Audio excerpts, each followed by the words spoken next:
Welcome to the Columbus Metropolitan Club. My name is Tony Bell. I'm the president and CEO of Phoenix Consulting Company and recent grad from Harvard University.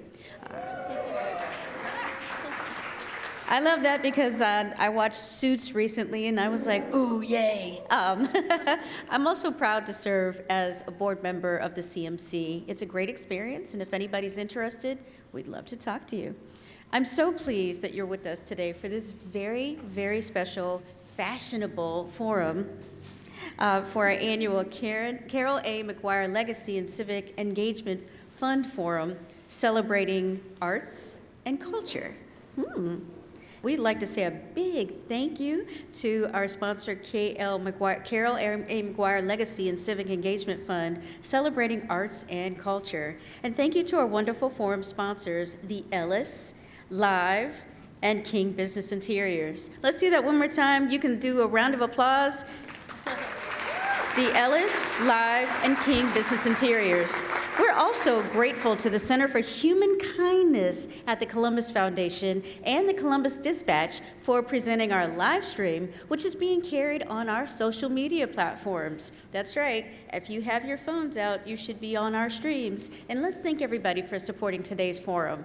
Big round of applause. So, did you know, and I was hoping you'd all go, know what? Thank you. You should be members. This is great. So did you know that Columbus has the third largest concentration of fashion designers in the country? Yes, woohoo! And that's right, your town and mine, Columbus. In fact, this year, the website livability.com called Columbus a surprising hub of the fashion industry. But we have to tell the rest of the world, don't be surprised. It's really us. We have more than cows and corn. You're welcome. But it's no surprise at all that in the industry, especially for the thousands of creative people, and maybe soon to be hundreds of thousands, right? Because Columbus is growing. Everybody's a creative in some way. But, you know, we've got a whole bunch of creative people to help us be behind the fashion giants that call Central Ohio home, mi casa, including Justice, Express, Abercrombie & Fitch, DSW, L Brands, Victoria's Secret, and although I think by now we know the secret, and other global leaders that pump millions of dollars into Ohio's economy. So just ahead of Fashion Week Columbus, we are thrilled. So this is like my opportunity to like. It's your time. I wanted to show off for these ladies. But anyway, we wanted to make sure that you knew about Columbus, Ohio as a style leader. So it is my great pleasure and honor, drum roll, to introduce, for you to do the drum roll. Go ahead, keep doing it. Longtime CNC supporter, Dr. Melanie Korn, president of the Columbus College of Art and Design. Yay! Katherine DePizzo, president of Justice Design Lab. And Lubna Najjar, founder of Moda brand development and Her Denim, and president of Columbus Fashion Council, and all things great. And our host, marketing strategy, Maria Seguin, who's also a member of the Columbus Fashion Council Board and member of the OSU Fashion and Retail Studies Advisory Board. These people don't sleep. Why? Because they're not only do they cut, they market, they do social media, they do everything. You can read more about today's panelists, and you can talk with them after the forum by scanning the QR codes at your table. Maria, we look forward to you hosting today's conversation. Let's do it. Yay. And I need to get the leather memo. Way to go. Thanks, Tony. Speaking of fashion in Columbus, can I just say what a great looking group we have here today? I'm so impressed. Please give yourselves a round of applause. 1 for showing up, 2 for looking fabulous, and 3 for joining us for today's forum around influence in Columbus fashion. As Tony mentioned, Fashion Week Columbus is coming right around the corner, you guys. It starts this Sunday. So, with a raise of hands, how many of you have heard of Fashion Week Columbus before today? Ooh, okay. keep your hands up. Of those people that have heard of Fashion Week Columbus, how many of you have either purchased a ticket or are thinking about purchasing a ticket? Oh, okay. For those of you who have not purchased a ticket or have not raised your hands, I want you to do me a big favor before we get started. I want you guys to pull out your phone, a piece of paper, a notebook, something to take a note with. You ready? Okay. I want you to write down fashionweekcolumbus.org. Again, that is fashionweekcolumbus.org. And underneath that, I want you to write, I will buy tickets or else. Everyone got that? Perfect. Okay, great.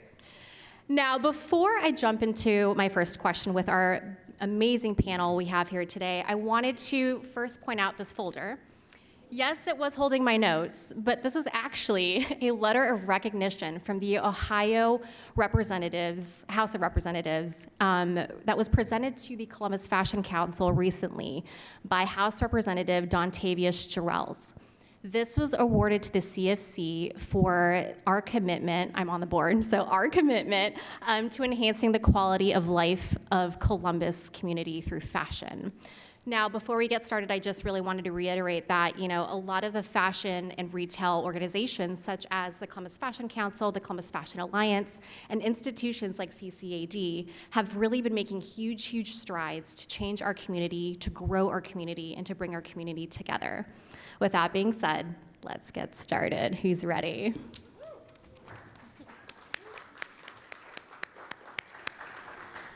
All right. First question I have for the panel is, as Tony had mentioned earlier, Columbus is the third in the nation for volume of designers behind New York and LA, which I believe is partly due to the number of retail headquarters here in Columbus. So that being said, we have our fashion retail expert here, DePizzo, and I wanted to throw her this first question here. So with that stat of being third in the nation for volume of designers, how do you feel this makes Columbus impactful from a design and fashion perspective? Well, can you guys hear me? I'm extremely proud of that stat, hence why I cheer for it. I think I cheer every time anyone says it. I've worked in this industry for 20 plus years. I've worked for most of the big box retailers in town and really fortunate to stay here in this amazing town. I have traveled the world and been fortunate enough to work with amazing people worldwide, but I cannot tell you how great this town is and the people here and the talent here. It is bar none of anywhere I've ever been. And what a unique, untapped thing that we have going here, right? And we've had a lot of opportunity in this town with great designers and other fashion and retail positions and categories and so much more. And what I'm passionate most about now is making sure everybody knows, the great talent that's here, but also creating more opportunities so we keep it here as retail's evolving constantly. I mean, you all are seeing it out there right now. I mean, retail is never a dull moment, right? So it's always a crazy game, but how do we keep that industry going in this town and create more opportunity for the people that we have here? Because truly, the talent is bar none than what's out there. So hopefully that answers. I think it does. Melanie? Yeah, just to add to that really quickly, I think one of the things that I think is really important to me that Kat sort of started to touch on is the fact that the large retail industry here in Columbus, of course, it is a huge economic driver. It provides great jobs, but it also really helps spark the ongoing sort of entrepreneurship and vision and innovation within fashion, because this is a place where young designers, graduates from CCAD and other places, can stay, get a great job, really sort of learn the ropes, get some sort of practice their skill, and maybe they stay there forever and have an amazing career, but also maybe that gives them the connections, the mentorship, the skill to be able to then go out and launch their own, entrepreneurial sort of shop, fashion line, et cetera. So I think it's important to kind of recognize that it's really it's sort of the both, the big industry and the kind of more smaller entrepreneur industry that are sort of fulfilling each other. It's a virtuous circle, I think, here in the city. Melanie, we had lunch the other day and we talked about this, Melanie and I did. Kat's daughter is now at CCAD. She just moved out. It was a mess. But it's such an amazing school. And I mean, I'm jealous. I'm jealous of, this experience that she's getting at.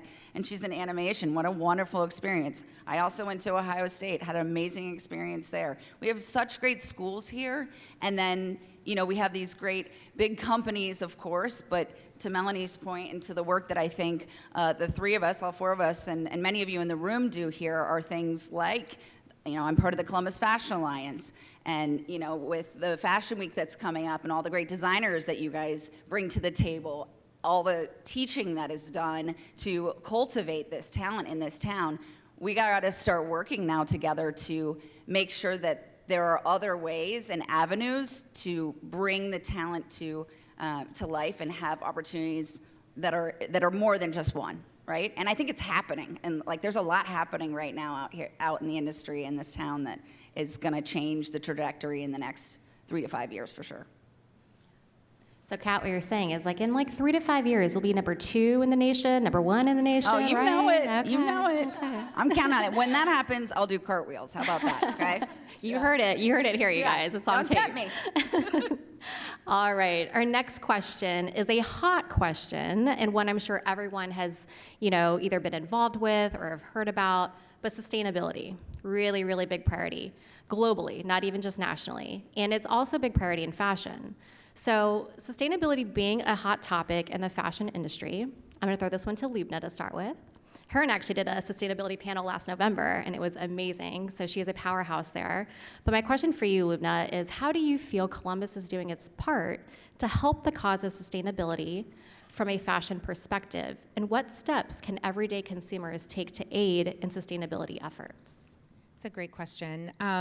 So my background in the industry is very non-traditional. I didn't go to design school. I know everybody hates to hear that because I have a successful business in the industry, but there is a pathway forward for somebody who didn't go to fashion school, didn't go to business school. There is a pathway forward because of the creativity that everybody has. In order to answer that question, I want to address the first one. That metric, number 3 in fashion designers, was actually in 2012.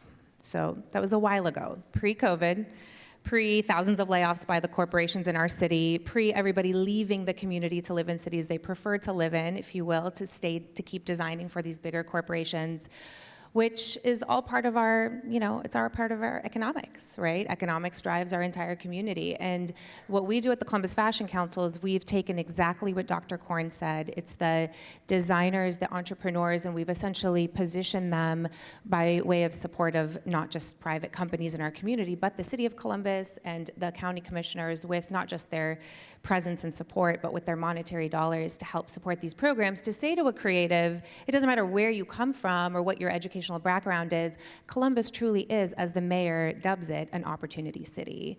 It's a city for small business. It's a city to explore your talent and to actually say, well, can I do something with this idea while I'm balancing my full-time job? I've been in the industry now almost 15 years, but my first 5 years I balanced working in investor relations at Huntington, right? I had to balance both of those things before I started my design business and my agency, and then was able to give back to the Columbus Fashion Council. So there's a lot of there's real stories of real success within our community for people who, the 2012, I'd love for somebody to pay for another study to see if we truly are still number 3, because to be impactful, we have to be realistic about what we're really doing here. And maybe people have left, maybe people have come here, right? But we at the council are working with so many of these designers to say, well, don't leave, stay here. Here's an opportunity with the Common Thread Shops on 3rd, for example. We worked with CDDC, the Downtown Development Corporation, last year to develop an entire fashion and retail retail district within our community, and it's truly a proof of concept for future marketplaces and future first floor retail within our community. And Angie Black and Megan Hurley are here in the room.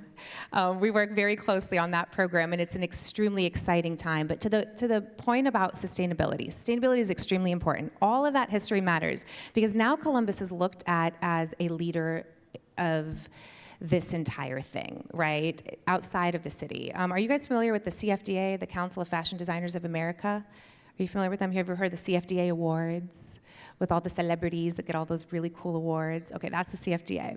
So the Columbus Fashion Council is a member of that. And by way of our relationship, we are now one of 13 cities across the country that is now looked at as an industry leader, if you will. We're looked at as a best practice city when it comes to the industry. And so where sustainability lives in that conversation is now we're looked at to say, well, what is best practice? You have all these designers, you have all these creatives you've now helped build their businesses, and retail stores you've helped build. What is the sustainability conversation? How are you advocating for things that matter? When you're teaching people, you have a responsibility to what you're teaching them, right? When you're providing resources through a nonprofit to, say, 400 members, which is give or take what we have within the council, you have a responsibility to educate them the right way, to give them the resources that are actually going to drive them and propel them forward versus just saying, well, we're just doing it, right? And so the sustainability conversation means a lot of different things. The Lane Bryant conversation we had last year that you referenced, we talked about, the sustainability and like on the maker side of the product. What does it mean for the textile itself, for the supply chain itself? What does that mean? Or the sustainability conversation on the back end with the consumer. How long are you going to keep this product in your closet, right? What is the life cycle of this good? All of these things play into sustainability. Within the Columbus Fashion Council, we've actually created a new workshop that talks about sustainability. What are the ways that you can incorporate that into your business, not just as a marketing tool, because everyone's talking sustainability, but in a way that actually really matters. This year's our first year with a fur-free runway, and we worked with the Humane Society of the United States to officially have the first fur-free runway in the United States. So that's happening at Fashion Week Columbus. And the interesting about that, I'm getting to my last point. The interesting thing about that is Columbus, because it's the first city, we've been asked to advocate with City Council and the Mayor's office to pass an ordinance within our community to become a fur-free city. And that doesn't mean don't wear your furs. That doesn't mean throw away all your furs. We're just saying let's try to hurt less animals in the world. There's 100 million animals that are, used for production of fur around the world, and 90% of that is created in China where there's zero regulation. And so why does that matter? It matters because we're shopping hundreds of millions and billions of dollars for fashion. Fashion isn't just fun and it's not just luxury. It matters. It's people's jobs, it's people's homes, it's animals, it's the environment, it's, chemical-free dyes for synthetic leathers. It's all of this stuff that matters, right? So why Columbus? Why sustainability? Why are we now looked at as this this city that's saying, well, if Columbus does it, everybody else will do it? Of those 13 cities I referenced earlier with the CFDA, we're now the first one to do fur-free runway. We're also the first one that's going to be having a city hall hearing with the city council members next Tuesday. It's actually an open hearing to talk about our fur-free ordinance that we're trying to push. And because we did it, now Chicago wants to do it, DC wants to do it, and Miami is following suit.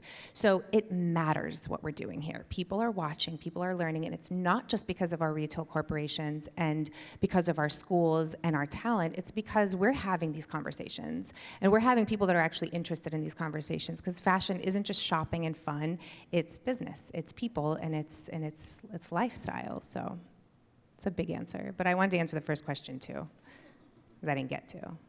Absolutely. You're welcome. Doug did tell me to sing, by the way. Oh, Doug asked me to sing all my answers, and I said no. I thought it was dancing. Oh, that was, I think I volunteered. That was Pat. Oh, that's right. Okay. Wait for it, Singing and guys. dancing later. Get ready. I will promise to keep this very, very quick, but just really quickly on the sustainability note, I just want to also say, if this is a topic that's of real interest to any of you in the audience, CCAD is actually hosting a talk on sustainability in fashion. It's on October 4th. It's on campus. It is free and open to the public in the evening. 5 o'clock is when it starts, and it is with Shamini Dana, and then there will be a screen screening of her documentary called True Cost. I'm looking over at my table, like, yes, that's right. Yeah. So join us on October 4th to learn more about this important issue. Okay, so that note you guys took earlier about fashionweekcolumbus.org, I will buy tickets or else, also put down CCAD October 4th, just making sure. Okay, all right. Melanie, this next one's for you. This is a fun question. I'm actually kind of excited about this one. So, we've all watched these fashion TV reality shows, right? Like Project Runway, a lot of fun shows out there. They've been smash hits. What is the creative process we see? Is it true to life? And how much of the drama that they show is actually real? Wow, that's a great question. I mean, to me, I would say the first answer is it is as real as all reality television is.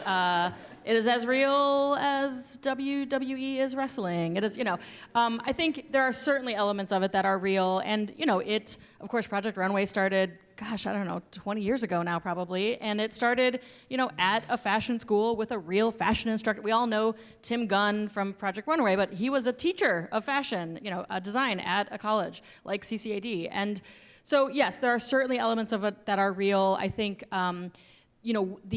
what is most real about it, I think, is the fact that you have people who are incredibly creative and talented, that there is incredible skill and craft that goes into that work. And, yes, there's a lot of pressure and deadlines. They may not be, 48 hours, design your runway collection, but there are, real deadlines. And I think that one of the things, and again, everyone has their own path, so I don't mean this critical to anyone who didn't go to design school, but I think one of the things that we really focus on in design school is, of course, giving you those opportunities to express your creative passion, but to also give you those skills, not just for the sewing and the pattern making and the illustration and all of that, but the time management, the project management, the communication skills, the business skills. This is an important part of sort of what is there, and you get maybe a little bits of that through Project Runway, but you don't necessarily get the whole picture of what it looks like on the sort of long road of a full degree sort of in fashion for sure. Yeah, thank you, Melanie. I actually want to tag another question onto that. So for those who are exploring a career in fashion or design, what's your advice to get started?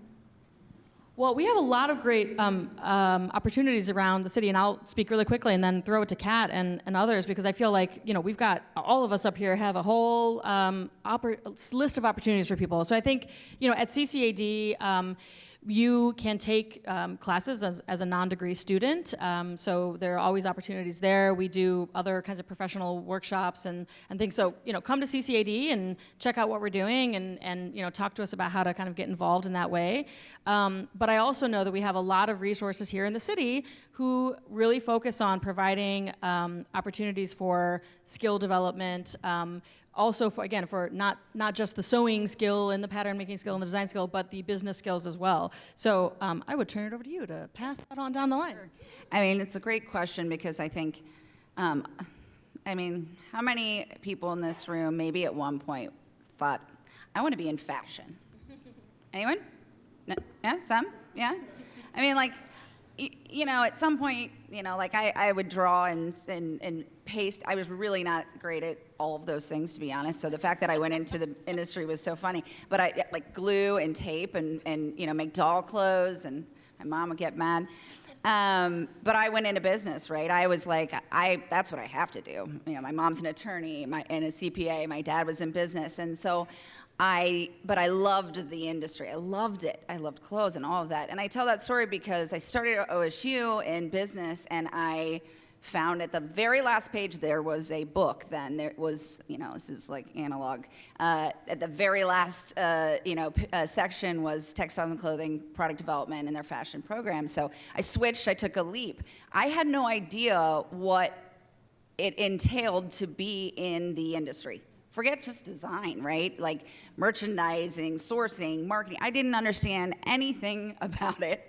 And yet there's all these amazing opportunities and companies and things here happening in this town. And so I think it's a responsibility and that many of us are taking on at this time in our careers to give back, to create opportunity and awareness for those at an earlier age so they can really explore their true gifts and their talents. So, I just mentioned I'm a member of the board of the Columbus Fashion Alliance. We have you got to check it out. We have amazing programs that are happening. So many, and Yogi is our fearless leader, and he could rap about this all day. But I will tell you, we have programs like My Brother's Keeper and Future of Fashion, where it actually takes kids out of high school, and oftentimes that may not have the opportunity or the privilege to be able to go to a fancy school, to get a nice, great art degree or whatever it may be, right? And so, I had the pleasure, we had the pleasure at Justice at our offices of hosting the Future of Fashion this summer again, and these students are able to do an entire process, soup to nuts, from design, their sourcing, marketing, merchandising. They even have a pop-up that they do and just recently did, and they were on the news for, right? Amazing experience. The kids that did last year's program are now in college, and many have come back to me, and I've met with them. They've started their own brands. They've jumped into the industry. They got jobs. They got internships. So it's one of many. And I also think there are great schools like CCAD, like Ohio State, with many programs that you can get involved without all the way going, right, and explore. So there's so many avenues that are more here today than there ever was before, which I think we're all passionate about. Yeah, I agree completely. I remember 14 years ago, prior to Fashion Council and Fashion Week, the conversation about fashion was other than CCAD, other than the retail merchandising program at Ohio State, which also was not what it is today. And so fashion is a conversation because people did exactly that, right? They asked a question. And so to your question, how do you get started? Ask a question. If you're ignored, or your email is ignored, or somebody doesn't answer your call somebody else or call them again.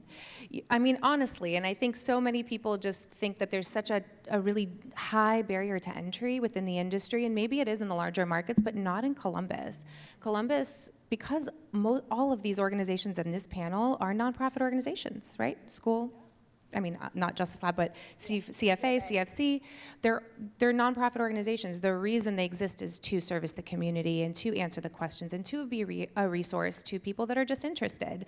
Having been involved in it for so many years now in the city, I have personally seen it evolve, not just on the organization side, but on the personal side.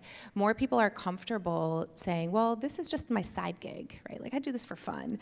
I was at a TV interview this morning across the street at Spectrum. I was telling a couple people about it, and the news anchor that I was talking to after the interview said, I used to be a jewelry designer, and I feel like, is this a thing? Like, should I do it? And I said, well, we host a monthly pop-up at the Common Thread Shops on 3rd. You should totally create your collection and give us a chance to host you. Why not? You're a news anchor in the city, in our community. Everybody knows you as that, but who says you can't? So my biggest thing is just do it. Call someone. Walk into a CCAD office. Go to Ohio State and honestly ask. And if you don't know what area you want to get into, just ask the question. There's a special person in the room. I'm looking at her now. Am I allowed to say her name? Yes, Brooke? Okay, I already said it. There's a young lady in the room that I met when she was in high school. How old were you, 16? 15? Okay. So I'm not going to say how old you are now, but I met her when she was 15, and she used to come to Fashion Week events with her mother. And she just pulled me aside after one of the fashion shows or one of the fashion like workshops or something, and she said, I'm really interested in learning a little bit more. And I mostly communicated with her mom at the time because she was a young teen and maybe didn't know how to really say what she wanted to say. But she said, I want to get into fashion. I don't know what it is. Where do I start? And I had gone to Kent State. I also did the business route with an MBA and all that. But I didn't go to Kent State for fashion, but I know they have an amazing program. And I said, and her mom wanted real advice on where to go to school and how to do that. And I said, explore our current universities that are here, because she's not actually from Columbus. And I said, explore all the schools. We have it right here in Ohio. And there's opportunities, there's pathways to career with all of these universities. And so she did that. She went to Kent State. She started a brand. She moved to LA, worked in a showroom for 5 years, and now she owns her own label, and she's opening her first direct-to-consumer retail store with us at the Common Thread later this month. Can we give her a round of applause? That's amazing. Tell me that's not a real story of somebody who just asked a question. I mean, that's literally all of Columbus, whether it's through the fashion programs over at CFA, which are amazing, and they're really pushing forward education in our community, or it's just somebody who is just fearless enough to say, hey, what is this? Where do I go? What do I do? She didn't know she wanted to be a designer. She didn't know, but she ended up here. And now we have all these amazing programs that are helping push her brand forward. So there's a lot of winning stories. How do you get started? Ask a question. I won't ignore you, so you can email me. I love that there is a real life success story here, because that is just proof in the pudding that, to Lubna's point, asking a question can get you so far. And if any of you or anyone you know wants to get into the field, start with these three wonderful women up here. They can guide you to the right person. They can help you personally. Start with these three amazing resources. All right. So we will move to questions from our live stream and in-person audiences in just a few minutes. So if you have a question for any of our panelists, make your way over to the microphone now. And if, by chance, you're watching online, please type your questions into the chat. But before we take audience questions, I have one final thing for our panelists. This is actually going to be pretty fun, so get ready, guys. Buckle up. All right. Yes, we're singing and dancing. 1, 2, 3. All right. Okay. This is what I like to call a lightning round, where we're going to ask a bunch of really fun questions, and you guys are just going to go down the line and answer them. You ready? Language. Oh, well, so English in is that my case. second language. I need a minute. Okay. Melanie, we'll start with you. What is your shopping weakness? So something that you can't stop buying, even if you don't need it. Oh man, my spouse is here and he'd probably have a lot of answers, but I'm gonna say shoes. Kat? Black blazers and white collared shirts, button downs. I don't know what it is about them. Anybody who knows me knows it's handbags. I love that. Okay, next question. Complete the sentence. Fashion is blank. Fashion is art. That's good. Fashion is a organism, a living, breathing, moving, changing organism. I love that. I believe fashion is a lifestyle. Love that. Okay. What is one thing in your closet that you absolutely cannot live without?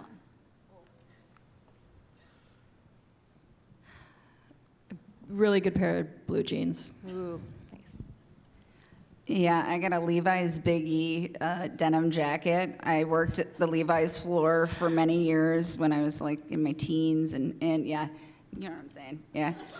And it was studded in the back, and Levi, it's a rare whatever, a farmer traded it to me when I worked there for a different pair of jeans that I bought him with my discount. That jacket is actually worth something now, and I gotta say, if anyone touches it, either of my daughters, I'm like, don't you go near it. Yeah, I think that's my favorite. I love it. What was the question again? What is one thing in your closet you cannot live without? Cannot live without. Probably like really great activewear, because outside of all the fashion events and things I'm always at, I'm always in some activewear. Love that. Okay, last one. What would your runway song be? That's impossible. I got one. Okay, go. Eye of the Tiger. Good one. Doesn't that make you want to go running, but also like one. runway? I don't know. I mean, I'm somewhere between like Aretha Franklin and like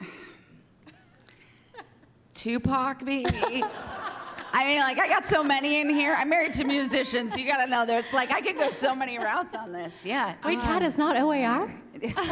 Sorry. It's not, honey. Sorry. Oh yeah. This is a terrible. I'm gonna fail. I love a good mixtape and a good playlist. So this is terrible, I'm struggling with this, but it's just gotta have a good beat. I just don't want like angry slow music for my runway. Although I love it when I'm like in my car and I can sing along, but I want, good bass. Amazing. Thank you guys so much. All right. So it is CMC's longstanding tradition to take audience questions.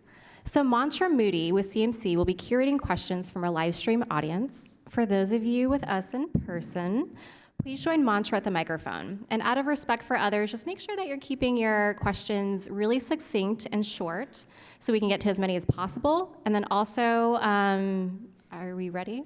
Yeah, let's go for it. First question. All right, thank you. First question is, fashion often plays a role in shaping cultural perceptions of beauty. How can the fashion industry in Central Ohio work towards greater inclusivity in representing diverse beauty standards? Love this one. I'm gonna jump in if you guys don't mind. So I lead the brand Justice, right? And our mission is around empowering girls to feel their best self. Every girl, every day, no matter who she is. That mission is not taken lightly. That's extremely important, and how that's brought to life. Beth here is our VP of Marketing. She is a brilliant genius of making sure that we show girls of all shapes, sizes, colors, in making sure that we're truly representing every girl so she can see herself in Justice when she sees that. That was a shift that we made as a brand a while back, probably not early enough, but we made an intentional move long ago, years ago, and we stick to it. I've worked for a lot of other brands and I've seen a lot of other brands who do it well and some who don't do it so well, or some who pretend to do it. It's a complicated thing, but it's got to be intentional, thoughtful, and genuine, and it's not a one-stop shop. You never stop. You consistently continue to make sure it's a part of your mission. So we're very passionate about it. I would quickly add to that and just say, fashion is a personal choice. So if you see a brand that doesn't align with your image or maybe your philosophy and how you live, you don't have to shop it. Right?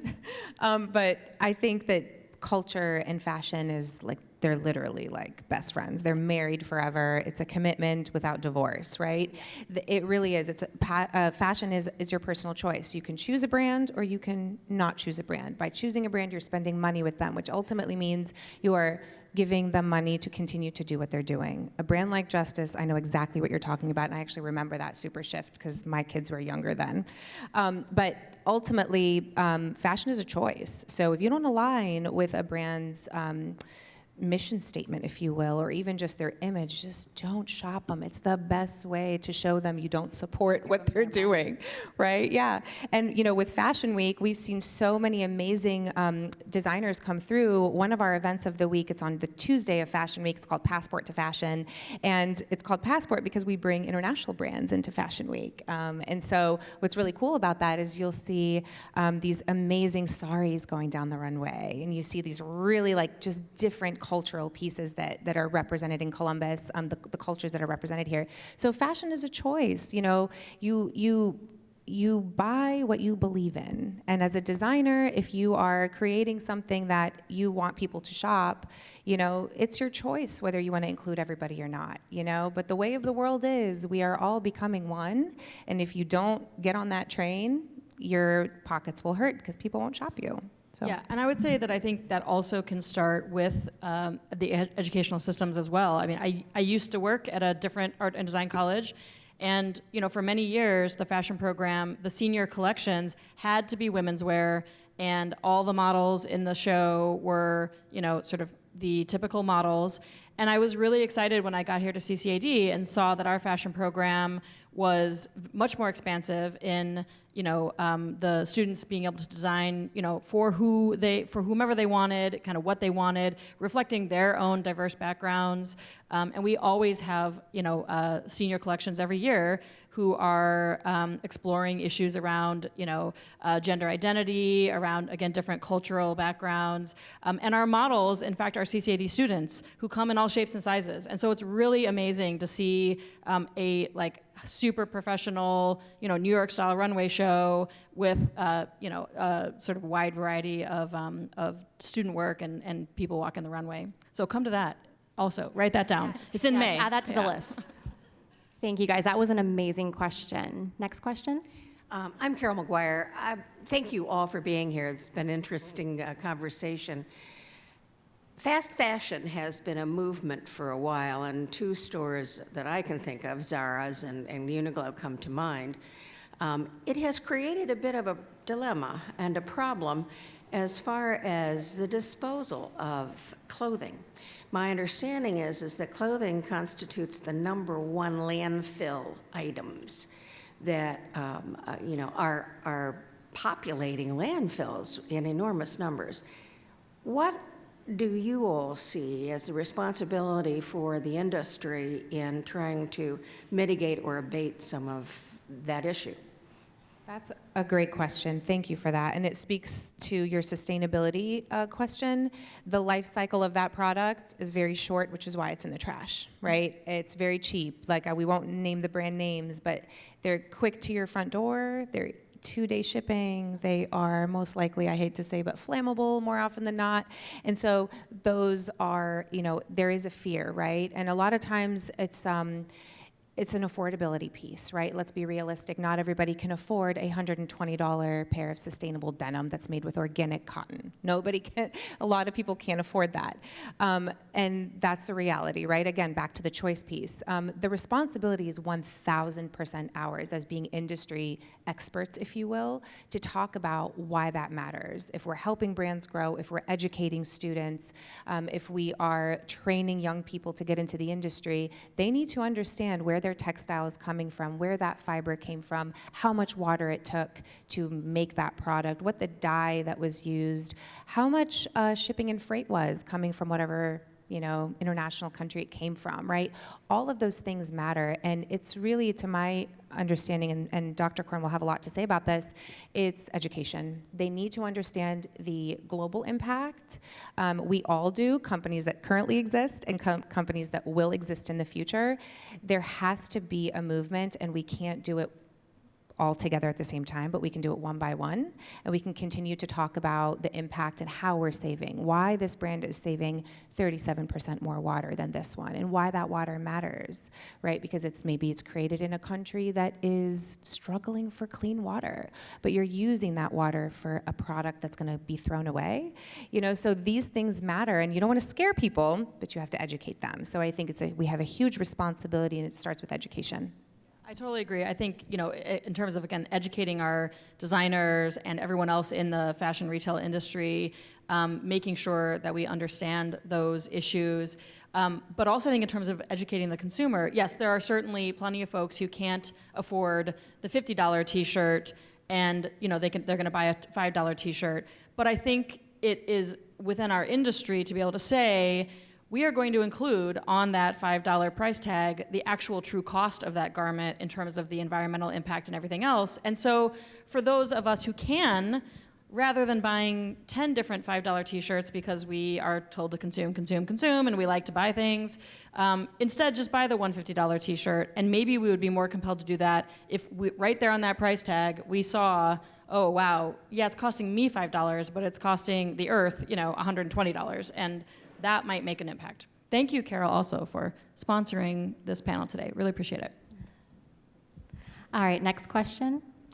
All right, this question is from Noah Brown, and I think you talked a little bit about it, but he wants to specifically know, what is one thing that you believe could help a college student get into the industry, especially starting right now with Fashion Week coming up? I can answer that, having hired actually a lot of students coming out of Melanie's school. So I found the most helpful thing, if you don't have the access to all the great fancy razzle-dazzle things, not everybody does, right? That's a big part of why we started the Columbus Fashion Alliance. But I worked in retail. I got anything I could on my resume. I flipped the express stores at midnight and took that terrible shift just to redo the floor. I even worked at a hardware store for 2 years because it was the first place I could get my retail foot in the door. I did backstock rooms, I did sales, and whatever it was, I learned everything that I could, and I stacked that resume because I didn't have a intense art degree. I had a great textiles and clothing product development degree, but I was up against people from Paris and London. I mean, the gamut, right? And that was true when I started at Abercrombie.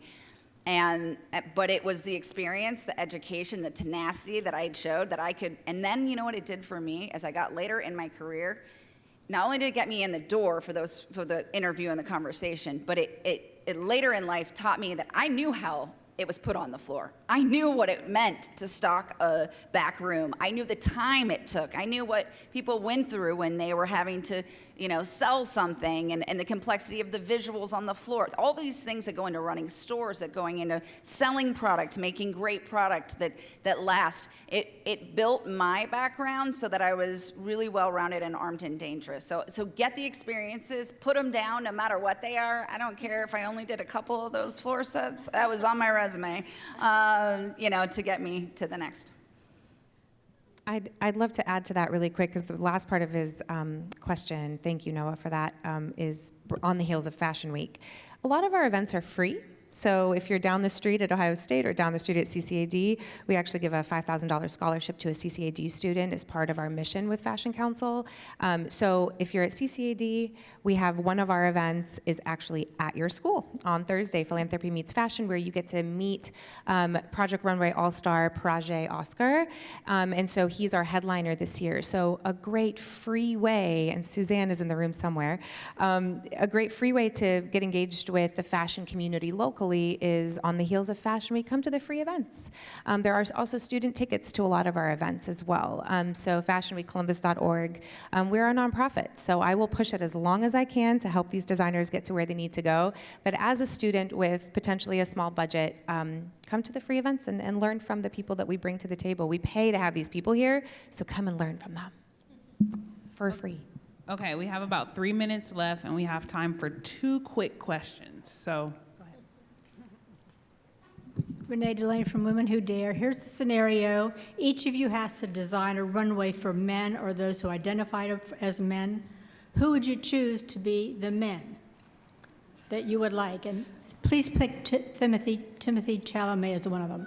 Oh my God. Wait, is this supposed to be like a fun question? Like, is this fun? Because I don't want to say the wrong man and have my husband mad at me. That's a very loaded, so many. It's definitely not my husband for the runway. I'm sorry, I love you, honey, but that's not it. Like, I'm going fabulous and something really over the top. And there's actually I know exactly who I would design it for. They're not here, but they live in this town. Tony and Brian Foss, and they're fabulous hair designer and garden architect extraordinaire. That's who I'm designing for. They would be amazing. Yeah, there you go. Yeah, it's hard. Go for it, Lubna. I don't want to get in trouble, so I'm just going to say my husband. I'm just kidding. Timothée Chalamet. Playing it safe. I would probably design for Barack Obama.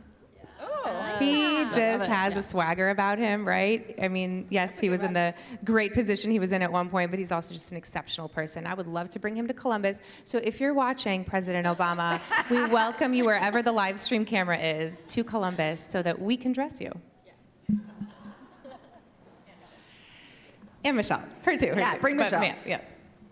Hi there. My name's Kimberly Kershaw. I'm here with the PVF Professional Volleyball Federation with my colleague Jessica McComb, who is with the team that will be launching here in February. We are about to bring the world's best volleyball athletes to Columbus. These are Olympic athletes, national team, NCAA champions. And for instance, each franchise can have 2 franchise players, and one of ours is Jenna Rosenthal, who's former national team, played at Marquette, pro for many years. You won't miss her, she's 6'6".